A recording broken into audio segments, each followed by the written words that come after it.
రాష్ట్ర ప్రజలకైతే స్పష్టత వచ్చింది. మళ్ళొచ్చే గవర్నమెంట్ ఏది అంటే బీఆర్ఎస్ పక్కా అనేది ఇలా ఎవరిని అడిగినా చెప్తున్నారు. 2 ఏళ్ళు అయితే గడిచేపోయింది, ఇక ఉన్నది 2 ఏళ్ళు. కొద్దిగా ఓపికగా మనందరం కలిసి పనిచేస్తే 100కు 100% ఎప్పుడు అసెంబ్లీ ఎన్నికలు పెట్టినా మళ్ళా వచ్చే ఎగిరే జెండా బీఆర్ఎస్ గులాబీ జెండా, అందులో ఏ డౌట్ అవసరం లేదు. బీజేపీ పని కూడా తేలిపోయింది. సరే, ఇప్పుడు తానాజీ గారు అన్నట్టు, మా ప్రశాంత్ అన్న అన్నట్టు దేశం కోసం ధర్మం కోసం అని డైలాగులు కొట్టింది.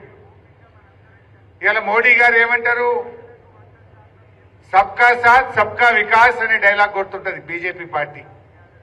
కానీ వాస్తవంగా జరిగేది ఏంటంటే అది సబ్కా సాత్ సబ్కా వికాస్ కాదు, वो पूरा बकवास है, वो पूरा बकवास बात है.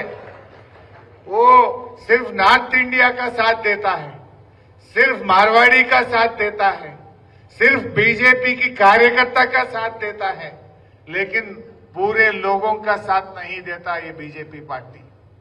ఎందుకు ఈ మాట? वो गरीबों का साथ नहीं देता, किसानों का साथ नहीं देता, युवा का साथ नहीं देता, दलितों का साथ नहीं देता, सिर्फ नॉर्थ इंडिया का साथ बीजेपी के लोगों के साथ ही साथ देते हैं, उनके लिए काम करता है बीजेपी. ఎందుకు ఈ మాట అంటున్నా? బీజేపీ చెప్పేదేంది, అందరి కోసం దేశం కోసం అంటారు. మరి దేశం అంటే దేశంలో తెలంగాణ లేదా? తెలంగాణ దేశంలో భాగం కాదా?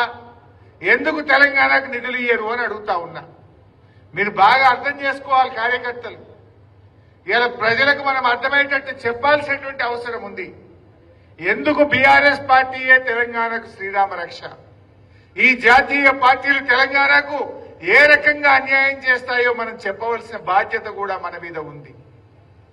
ఇలా గోదావరి నది